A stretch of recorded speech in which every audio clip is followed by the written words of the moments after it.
Madame Mazet, vous avez la parole. Monsieur le maire, mesdames et messieurs les adjoints, les conseillers municipaux, chers Montreuilloises et chers Montreuillois, c'est, nous le savons bien, le premier rôle du conseil municipal que de voter le budget et non pas de l'instrumentaliser à des fins idéologiques politiciennes telles que nous l'avons vu tout au long de ce mandat. Montreuil Libre s'est toujours cantonné au débat municipal pour la plus stricte défense de nos concitoyens et de notre ville à travers une vigilance sur l'utilisation des deniers publics. Nos concitoyens ont le droit le plus absolu de connaître l'utilisation qui est faite de leur argent, car ils vous ont élus pour les représenter. Or, comme je l'ai dénoncé lors de notre dernier conseil municipal, la confiance que certains ont mise en votre équipe municipale a de sérieuses raisons d'être ébranlée du fait des irrégularités flagrantes quant à l'utilisation des fonds publics, tant au niveau de la CEMIMO, du fonds de mécénat, mais aussi de l'opacité de la gestion du CCAS. Comme je vous en avais prévenu, vous le savez, j'ai saisi la Cour des comptes à cet effet et je crois savoir qu'elle est à l'œuvre actuellement. Vous avez visiblement du mal à vous adapter aux réalités d'aujourd'hui, rejetant comme d'habitude la faute sur l'État, même si vous reconnaissez que les dotations de l'État n'ont pas baissé depuis 2 ans. Vous vous maintenez dans un logiciel qui appartient au passé et qui est aujourd'hui complètement inadapté. Vous nous réservez les mêmes éternels poncifs comme quoi chaque euro dépensé est utile aux Montreuilloises et aux Montreuillois. Ce n'est pas vrai. Allez leur dire que vos dépenses d'études, que vous étiez censés diminuer, les servent. Vous ne pouvez prétendre non plus, comme vous l'écrivez dans votre préambule, vous être donné les moyens de réaliser des équipements utiles au service du cadre de vie des Montreuilloises et des Montreuillois. Là, vous allez faire rire tout le monde, nerveusement, bien sûr. Idem pour les dépenses de communication.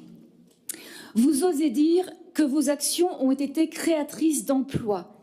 Il faudra que vous nous expliquiez comment.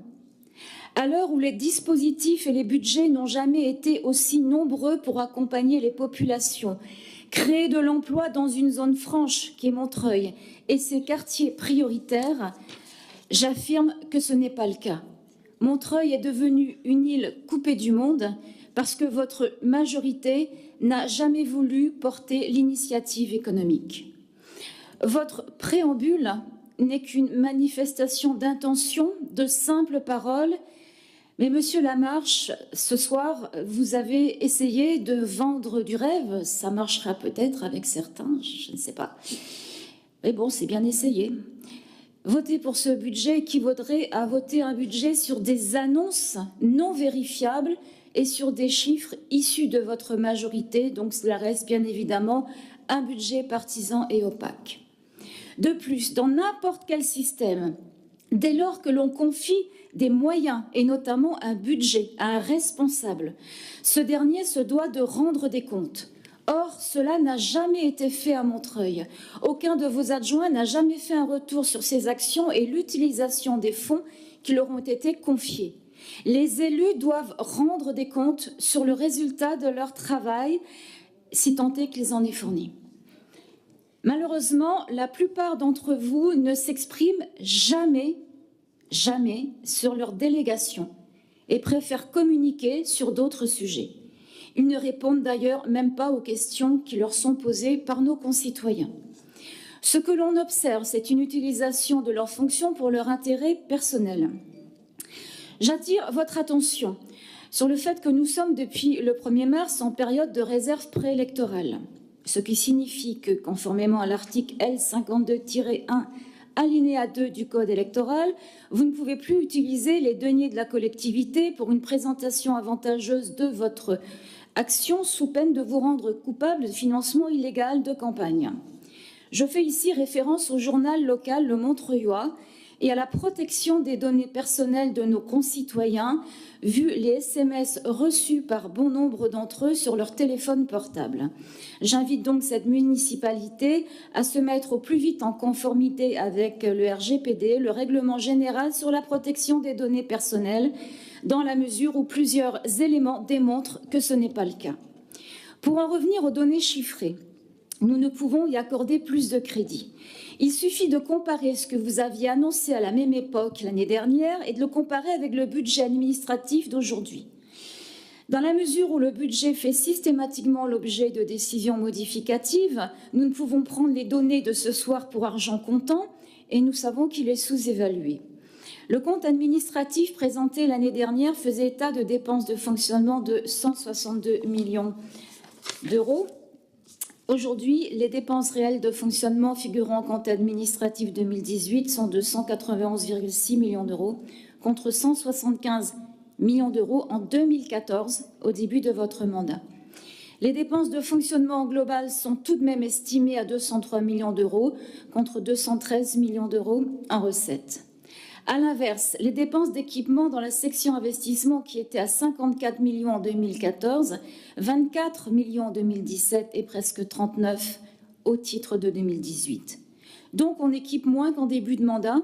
Néanmoins, toujours dans cette section d'investissement, là où en début de mandat les dépenses financières sont moindres, 16,5 millions d'euros, elles continuent d'augmenter avec 22 millions d'euros en 2017 jusqu'à atteindre plus de 23 millions d'euros en 2018. Donc il y a quelque chose qui ne va pas. Quant à l'épargne dégagée de plus de 18 millions d'euros, elle ne permet pas de couvrir le remboursement de la dette annuelle de 20 millions d'euros.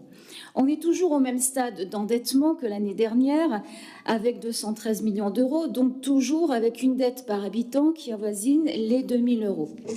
Alors, quelle est votre promesse pour 2019, à part tout ce que nous avons entendu tout à l'heure? Des dépenses réelles de fonctionnement toujours en augmentation, puisqu'elles vont atteindre 199 millions d'euros, des dépenses réelles d'investissement de 86 millions d'euros.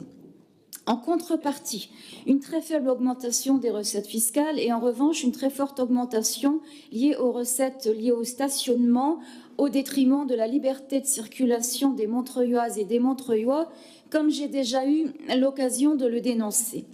De plus, sans rentrer dans le détail des dotations, subventions et compensations octroyées, il serait temps de cesser les calculs cumulés imaginaires de ce que l'État vous devrait et qui n'ont plus aucun sens aujourd'hui. Enfin, j'attire votre attention sur le fait qu'il y a autant de subventions octroyées à des organismes divers qu'aux associations. Plus de 5 millions d'euros pour les deux postes, ce qui me semble être une anomalie, car nous devons soutenir nos associations en priorité et non pas financer des quelconques organismes. Les charges à caractère général vont passer de 36,8 millions d'euros aujourd'hui à 40,4 millions d'euros en 2019. Enfin, vous vous décidez de vous calmer sur les dépenses liées à la culture pour privilégier celles relatives aux espaces publics, mais c'est un peu tard. La petite enfance, la jeunesse, le social et la santé font partie des parents pauvres. On commence timidement à percevoir un semblant d'effort sur la sécurité publique, mais là aussi, cela arrive bien tard. Quant à l'action économique, elle relève de l'ectoplasme transparent. Notre jeunesse oubliée depuis des années n'est pas prête de trouver du travail à Montreuil. Votre sursaut de dernière ligne droite dans vos choix budgétaires arrive bien trop tard et comme de toute façon, outre les pratiques irrégulières déjà dénoncées, plus personne ne fait son travail au sein de cette majorité, passant de fait plus de temps à désinformer qu'autre chose. Il est bien évident que nous ne pouvons vous confier une fois de plus la gestion de notre ville et nous nous apprêtons, vous vous en doutez, à voter contre ce budget. Mais néanmoins, en complément de vos propos, je précise aux Montreuilloises et aux Montreuillois qui nous écoutent ce soir que même si les taux, puisqu'on va parler un peu de fiscalité, n'ont pas augmenté, les bases, l'assiette de l'impôt, eux, ont augmenté, ce qui fait que la fiscalité, mécaniquement, est en progression à Montreuil et que notre ville reste l'une des villes les plus fiscalisées de France. Les impôts sont largement plus élevés que dans d'autres villes qui offrent en plus un cadre de vie de très grande qualité. En 2019, le produit fiscal prévu est de 90 millions d'euros. Ce produit fiscal n'inclut pas les recettes liées au stationnement. C'est passé dans une autre catégorie. La taxe d'habitation pour Montreuil représente une recette de 31 millions d'euros. la taxe d'habitation reversée à Est Ensemble représente 14 millions d'euros. Alors, je veux quand même souligner que la taxe foncière est de 44 millions d'euros, ce qui démontre que les propriétaires contribuent très largement aux recettes de la ville. N'oublions pas également que la métropole du Grand Paris verse également 58 millions d'euros au titre de l'attribution de compensation. Enfin, je vais préciser, comme ça n'apparaît pas clairement dans votre budget, je rappelle aussi que notre ville est largement subventionnée par la région Île-de-France dans les domaines de l'éducation, de l'écologie, du développement durable, de la culture, des transports, notamment pour le plan vélo, et de l'emploi, formation et apprentissage. Dernière chose, monsieur le maire, puisque ce n'est pas mentionné, en tout cas je ne vois rien à ce sujet, je vous rappelle votre engagement de faire vôtre le soutien au quartier de Lannou dans le cadre de l'ANRU. Les habitants attendent toujours et je crois que, enfin je le crois, j'en suis sûre que c'était un de vos engagements il y a maintenant 5 ans déjà. Je vous remercie. Merci beaucoup.